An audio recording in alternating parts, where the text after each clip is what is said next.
Capítulo 11. A persistente mãe Ciro-Fenícia. Libertada dos sentimentos de inferioridade, libertada para entender seu verdadeiro valor. Belga segurava nos braços sua filha encolhida. Com os olhos revirados, braços e pernas debatendo-se, a criança convulsionava e enrijecia incontrolavelmente os membros superiores e inferiores. Ah, Mara, a mãe aflita chorava. Quando isso terminará? Fazia anos que a pequena Mara tinha convulsões violentas em intervalos previsivelmente sincronizados. A criança chorava e gritava, atirava-se contra as paredes de uma casa, de um cômodo e cortava os braços com pedras e cacos de louça até sangrar. Belva e sua filha moravam em Tiro, uma cidade fenícia vizinha à Galiléia, junto ao mar Mediterrâneo. Ela era descendente dos cananeus, um povo inimigo dos judeus desde que estes entraram na Terra Prometida, centenas de anos antes. Os judeus desprezavam a região inteira, desde Tiro até Sidom, e evitavam a todo custo passar por lá. No entanto, em meio à irreligiosidade que dominava a cidade, a notícia dos milagres e ensinamentos de Jesus percorreram as ruas. Belva absorveu as histórias como chuva no chão seco e rachado no qual ela andava, desejando ardentemente que uma gota de esperança caísse sobre sua alma batida. Uma história chamou-lhe a atenção, mais que qualquer outra. Belga, já soube da novidade? Uma vizinha perguntou. Jesus libertou o menino de um problema parecido com o de Mara. Como foi? Belva perguntou ansiosa. O que aconteceu? O menino da Galiléia estava possuído por um espírito maligno que o dominava e o fazia gritar sem nenhum motivo. O espírito provocava convulsões no menino e ele espumava pela boca. Aquilo estava destruindo a criança e o pai dela. Ah, coitada daquela família. O que Jesus fez? Ele estava voltando de uma viagem com 3 dos seus discípulos, acho que era Pedro, Tiago e João. Os outros discípulos ficaram no povoado enquanto eles estavam viajando. O pai levou o filho aos discípulos para ser curado, porém não aconteceu nada. Não puderam fazer nada, mas Jesus e os 3 discípulos entraram no meio da multidão e o pai ajoelhou-se aos pés dele. Mestre, peço-te que vejas meu filho, porque é o único que eu tenho. Um espírito toma conta dele e o menino começa a gritar. O espírito o atira no chão e o faz espumar. Quase nunca o abandona e está destruindo o menino. O caso parece igual ao da Mara. Belva gritou com o coração aos pulos. Enquanto o homem suplicava ao mestre, o menino sofreu uma convulsão e rolou na terra. Ah não, bradou Belva, cobrindo a mão com a boca. Jesus então repreendeu o espírito maligno, gritando, sai dele! E o demônio saiu imediatamente. Jesus levantou o menino do chão e devolveu aos pais. Os olhos de Belva encheram-se de lágrimas enquanto ela ouvia o relato daquele milagre. Se ao menos eu pudesse ir a Jesus, mas ele não tem nada a ver com a gente como eu, uma mulher, principalmente uma gentia desprezada, descendente de cananeus. Aquela foi a história de um homem e seu filho. Será que Deus se importaria com a mulher e sua filha pequena? Dizem que ele é o Messias, o filho de Davi, quem sabe? É uma pena Jesus não vir aqui, a amiga prosseguiu. Ele jamais poria os pés neste lugar abandonado. Encolhendo os ombros, a amiga de Belva foi embora. Oh, Deus, Belva orou. Existiria uma forma de fazeres uma exceção para uma pessoa tão desprezada quanto eu? Eu sei que pertenço a uma raça amaldiçoada, a um povo desprezado, mas minha filha está sendo destruída. Ela é a única, é a filha única. Não estou pedindo nada para mim, estou suplicando por ela. Por favor, põe Jesus no meu caminho. Por favor, cura minha filhinha. És minha única esperança. Terminando a oração, Belva chorou até adormecer. Ele está aqui, ele está aqui. Belva acordou assustada com os gritos da multidão do lado de fora da janela. Esfregou os olhos e levantou-se da cama. Correu rapidamente até a janela e espiou para saber o motivo daquela gritaria. Então ela o viu. Ninguém lhe dissera quem era o estrangeiro que passava por sua casa, mas Belva sabia. É Jesus, ela gritou. Belva pegou o chale e saiu correndo de casa. A esperança passava por ali e ela caiu aos pés para bloquear o caminho. Senhor, filho de Davi, tem misericórdia de mim. Minha filhinha está endemoniada e sofrendo muito. Jesus não disse nada à mulher e continuou a andar pela estrada empoeirada. Ela gritou novamente, Senhor, filho de Davi, tem misericórdia de mim. Minha filha está sofrendo terrivelmente. Manda essa mulher embora, os discípulos disseram. Ela não para de gritar atrás de nós, livra-te dela. Jesus parou e dirigiu-se à mulher. Não fui enviado a vocês, mas às ovelhas perdidas de Israel. Ajoelhada humildemente aos pés dele, ela disse soluçando: Senhor, ajude-me. Não é certo tirar o pão destinado aos filhos e lançá-los aos cachorrinhos, Jesus replicou. Sim, Senhor, a mulher sussurrou educadamente. Mas até os cachorrinhos comem das migalhas que caem da mesa dos seus donos. Jesus estendeu a mão e ajudou-a a levantar-se, a mulher a quem ele havia sido enviado. Mulher, grande é a tua fé, seu pedido foi concedido. Belva correu para casa e encontrou a filha deitada na cama, penteando os cabelos de uma boneca e com o juízo perfeito. Nunca mais teve convulsões. Anos depois, como sempre fazia, Mara pediu à mãe que lhe contasse uma história enquanto a colocava na cama para dormir. Mamãe, conte a história de Jesus de novo. Uma análise mais cuidadosa. Aprecio essa história por vários motivos. Tenho sempre de parar e enxugar os olhos várias vezes antes de prosseguir. Aqui está uma mulher de quem o mundo religioso queria distância, e mesmo assim Jesus parou em frente à sua porta. Vamos conhecer os detalhes e descobrir quanto Deus ama e valoriza as mulheres, até aquelas, principalmente aquelas, que a sociedade acha que não merecem o chão onde pisam. Jesus retirou-se para a região de Tiro e de Sidom, Mateus 15, 21. Depois que o ministério terreno de Jesus começou, com a transformação da água em vinho, ele realizou milagres sem discriminar ninguém.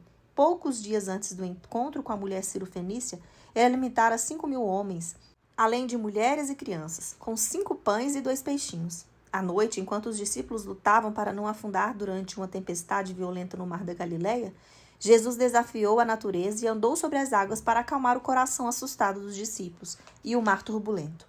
Mesmo enquanto eles navegavam para longe da praia, Jesus sabia que os líderes religiosos estavam reunidos planejando sua morte.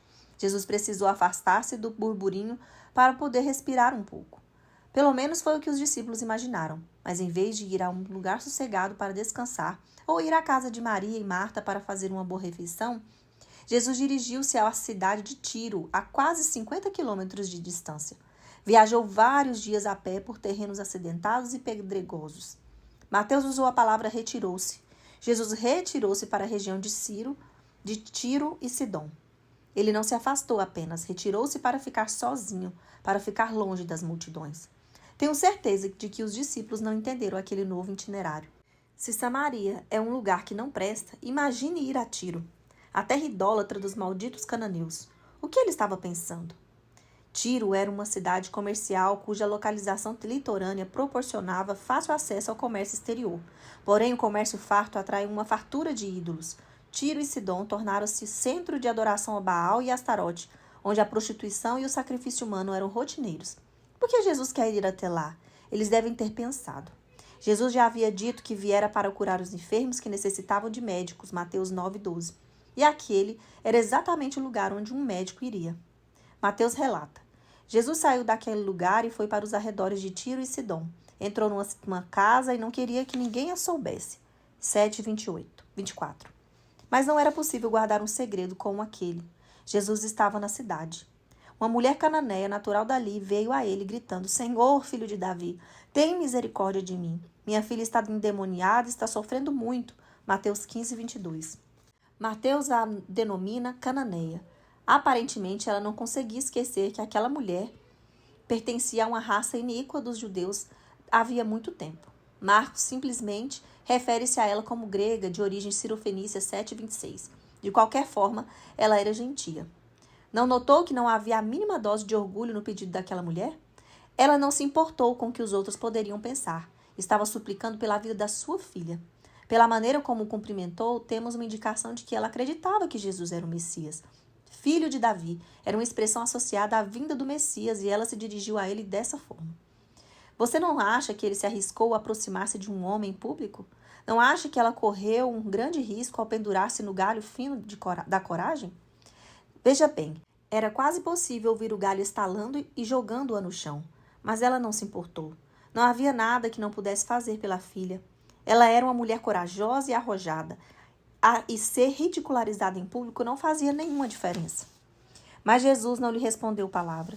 Então, seus discípulos se aproximaram dele e pediram: manda-a embora, pois vem gritando atrás de nós.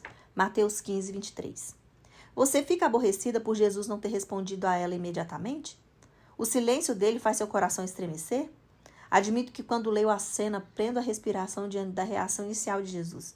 Isso deve ter sido um grito de rejeição para aquela mulher sofrida. Mas Jesus tinha uma carta na manga. Estava usando aquela oportunidade para transmitir ensinamento aos discípulos e a todos os que leriam suas palavras no futuro. Ah, querida amiga, o fato de não ouvirmos uma resposta imediata de Deus não significa que Ele não esteja ouvindo. Não significa que Ele rejeitou o nosso pedido. Pode significar que Ele tem algo mais em mente ou queira nos fazer ter um entendimento mais profundo da situação. Talvez Ele esteja nos levando a um lugar tão bom que a nossa mente necessita fazer uma pausa para encontrá-lo. O que vemos e ouvimos sobre a obra de Deus é minúsculo quando comparado à obra magnífica que não vemos. Os discípulos não entenderam totalmente a compaixão de Jesus pela raça humana. Cale-se, disseram ao cego, que implorava para enxergar. Tirem essas crianças daqui, disseram, repreendendo aos pais que levaram os filhos para serem abençoados por Jesus. Manda-a embora, disseram a Jesus quando aquela mãe persistente insistiu em suplicar pela vida da filha. Mas ela persistiu, e Deus ouve as orações dos persistentes. No Evangelho de Lucas, Jesus contou uma parábola aos discípulos para mostrar-lhe que eles deviam orar sempre e não desanimar. Em certa cidade havia um juiz que não temia a Deus nem se importava com os homens. E havia naquela cidade uma viúva que se dirigia continuamente a ele, suplicando-lhe: faze-me justiça contra o meu adversário. Por algum tempo ele se recusou, mas finalmente disse a si mesmo: embora eu não tema a Deus e nem me importe com os homens, essa viúva está me aborrecendo. Vou fazer-lhe justiça para que ela não venha mais me importunar. Lucas 18, 2-5. No Evangelho de Mateus ele diz: peçam e lhes será dado, busquem e encontrarão, batam e a porta lhes será aberta, pois todo o que pede recebe, o que busca encontra. Aquele que bate, a porta será aberta. Mateus 7, 7 e 8. Jesus ensinara aos discípulos os princípios da persistência na oração. Agora os estava levando a uma viagem missionária a fim de que vissem um exemplo vivo da verdade espiritual. Ele iria responder a ela, afinal foi por isso que se dirigiu à cidade, mas ainda não. Ele respondeu: eu fui enviado apenas às ovelhas perdidas de Israel. Mateus 15, 24. Bem, não foi a resposta que eu esperava. Talvez Jesus estivesse pescando para trazer à tona a fé corajosa daquela mulher. Portanto, ele jogou a isca e aguardou mais um instante. A mulher veio, adorou de joelhos e disse: Senhor, ajuda-me. Mateus 15, 25. Ela não tinha mais palavras, não sabia mais o que dizer. Senhor, ajuda-me. Você já disse essas mesmas palavras? Nos dias em que as ondas das emoções passam por cima de nós, o recuo das ondas de tristeza quer nos arrastar ou a neblina da confusão instala-se à nossa volta. Senhor, ajuda-me. Já chorei e orei até não encontrar mais palavras para dizer. Deus não se impressiona com orações longas e floreadas. Contudo, ele se impressiona com uma oração de fé apresentada com humildade. Ele respondeu: não é certo tirar o pão dos filhos e lançá-los aos cachorrinhos. Mateus 15, 26. À primeira vista, suas palavras parecem aviltantes, porém, no contexto da vida e das ações de Jesus, sabemos que ele nunca teve essa intenção. Vamos cavar um pouco mais. O que ele estava fazendo? Por que respondeu com tanto desprezo? Creio que Jesus estivesse ensinando, sempre ensinando. Ele conhecia o coração da mulher antes mesmo de ver o rosto dela. Queria que os discípulos soubessem disso também. Mateus já havia registrado histórias de Jesus curando o servo de um centurião gentil e libertando um homem endemoniado que vivia na região gentia dos Gadarenos. Mateus 8, 5-13, 28-34. O fato de ela ser gentia não era problema para Jesus. Isso nos informa que Jesus tinha um motivo específico para dar aquela resposta à mulher. Ele estava pescando fé. Em geral, os gentios eram chamados de cães, em referência aos animais esqueléticos que andavam à procura de restos de comida nas ruas. Mas a palavra que Jesus usou aqui tem o sentido de animais de estimação ou domesticados. Mesmo assim, não é uma palavra carinhosa. A mulher entendeu as implicações de Jesus, mas não permitiu que aquilo impedisse sua missão. Não se sentiu ofendida, mas reconheceu a sua posição inferior. Disse ela, porém: sim, Senhor, mas até os cachorrinhos comem das migalhas que caem da mesa dos seus donos. Mateus 15, 27. Mais uma vez, Jesus usou a fé manifestada por uma mulher para ensinar o poder da fé aos discípulos. Como se tivesse dito: observem isso, rapazes. Jesus incentiva a mulher a expor a fé escondida dentro dela. O propósito divino de Jesus foi o de fazer emergir uma fé que borbulhava sob a superfície. A fé daquela mulher foi apresentada como uma resposta humilde e perspicaz. Creio que Jesus sorriu ao ouvir as suas palavras. Jesus respondeu: mulher, grande é a sua fé, seja conforme você deseja. e naquele mesmo instante a sua filha foi curada. Mateus 15, 28.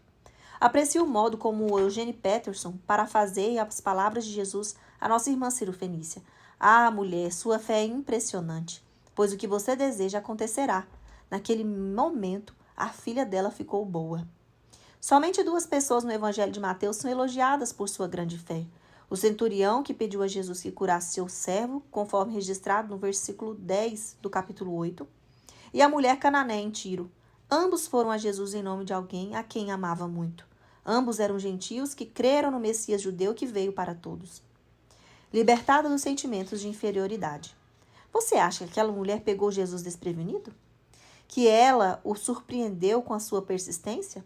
De jeito nenhum. Assim como Jesus tinha de passar por Samaria, creio que ele tivesse de ir a Tiro.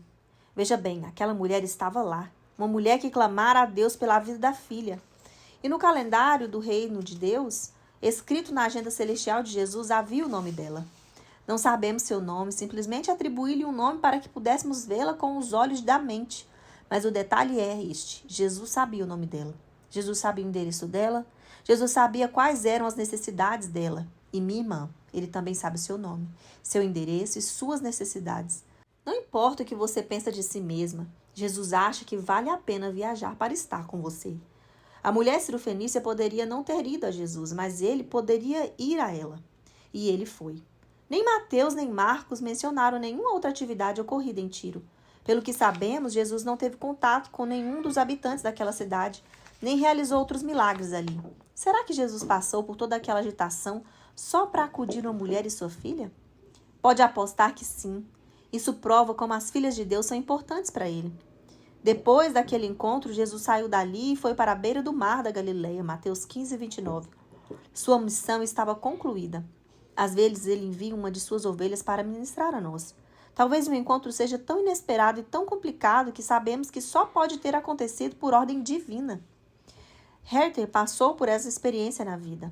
Ela e a família moravam em Dakota do Norte, a centenas de quilômetros de sua cidade natal. Depois que a avó morreu e a sua sogra foi hospitalizada para receber um marca-passo triplo, ela desejava muito mudar-se para mais perto de seus familiares em Arkansas. Após pedir transferência, Bob, seu marido, foi escolhido para um emprego em Little Rock. Eles pegaram os 3 filhos, Robert, Cameron e Caleb, e seguiram para o sul. Durante um exame oftalmológico de rotina de Robert, o filho mais velho, o optometrista descobriu uma saliência no nervo óptico.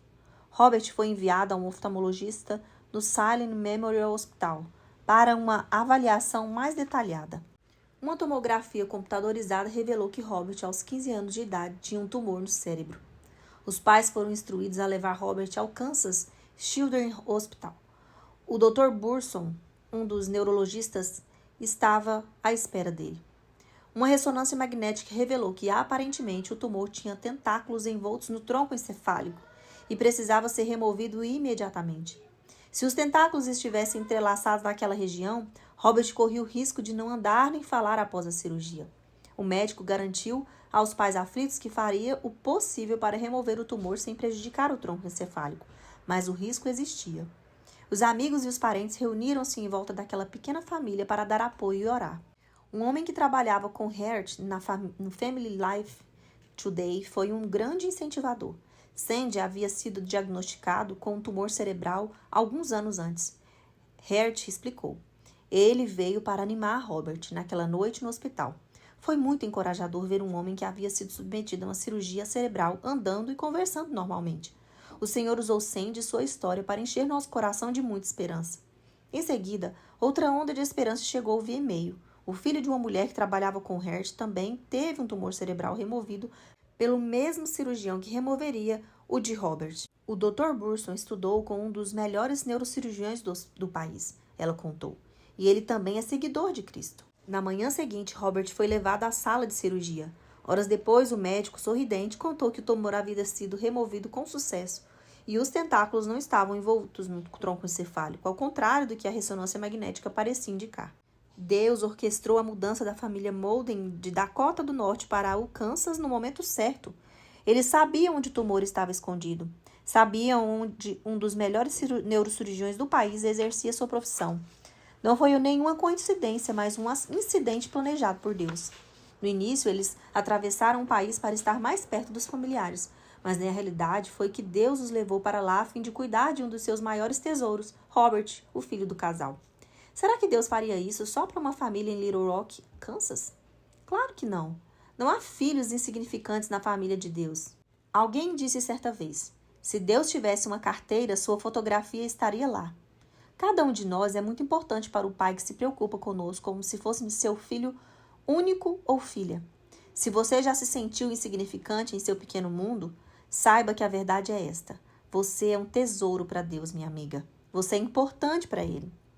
Libertada para entender seu verdadeiro valor. Sabemos que Jesus veio ao mundo numa época da história em que as mulheres eram consideradas insignificantes, inferiores e incompetentes. Os homens as tratavam com indiferença, indignação e desigualdade. Jesus, porém, derrubou as barreiras culturais e religiosas para conferir honra e respeito às portadoras de sua imagem. À primeira vista, os comentários de Jesus à mulher cirofenícia pareceram no mínimo ofensivos. No entanto, após uma análise mais detalhada, descobrimos sua forma magnífica de fazer fluir a fé daquela mulher. Em Gênesis, conhecemos outra mulher que se sentia insidiosamente insignificante. Seu nome era Agar, a serva de Sara, mulher de Abraão. Depois de anos de infertilidade, Sara convenceu o marido de deitar-se com sua serva, um costume comum naquela época. Agar engravidou. Sara invejou a condição da serva. A mulher vingativa maltratou tanto a serva que esta não conseguiu suportar. Agar fugiu para o deserto, maltratada e usada, sozinha e com medo, insignificante e inferiorizada, desprezada e descartada. Você já se sentiu assim? Deus, porém, entrou em cena no momento de maior necessidade daquela mulher. Deus olhou para baixo e enviou um anjo para consolá-la e guiá-la. Volte à sua senhora e sujeite-se a ela. Multiplicarei tanto os seus descendentes que ninguém os poderá contar. Gênesis 16, 9 e 10. Agar ficou surpresa pela consideração que Deus destinou a ela. Uma humilde serva. Sentiu-se comovida pela graça de Deus e deu-lhe o nome de El Roi, o Deus que tudo vê. Tu és o Deus que me vê. Verso 13. É fácil cair na armadilha de sentir-se insignificante e inferior. Ninguém me ama, ninguém se preocupa comigo, não tenho valor. Deus está muito ocupado para me ouvir. Deus não se importa com o meu sofrimento. Irmã, tudo isso é mentira. Mentira. Deus a ama tanto que enviou seu filho para morrer por você. E o chão é nivelado aos pés da cruz. Você é tão importante para Deus que Ele sabe quantos fios de cabelo existem em sua cabecinha linda. Deus nunca dorme, sempre ouve suas orações. Jesus entende seu sofrimento porque enfrentou sofrimento idêntico. Na história de Jesus e a mãe cirofenícia, vemos o mestre desviando-se do caminho mais uma vez para ministrar a uma mulher desesperada, aparentemente insignificante. Por certo, essa tendência fez os discípulos pararem para pensar. Não era o que eles esperavam. Jesus sempre elevava as mulheres a níveis de importância e dignidade que corriam no sentido contrário de tudo que eles conheciam. Jesus gosta de derrubar as barreiras da raça, da condição social e da religião para chamar as mulheres ao centro do palco. Ele fez isso naquela época e faz isso hoje. Deus libertou a mulher cirofenícia de sentimentos de inferioridade ao enviar seu filho numa missão especial para ela. Por quê? Porque ela era uma mulher de valor e você também é. Não há judeu nem grego, escravo nem livre, homem nem mulher, pois todos são um em Cristo Jesus. Gálatas 3:28.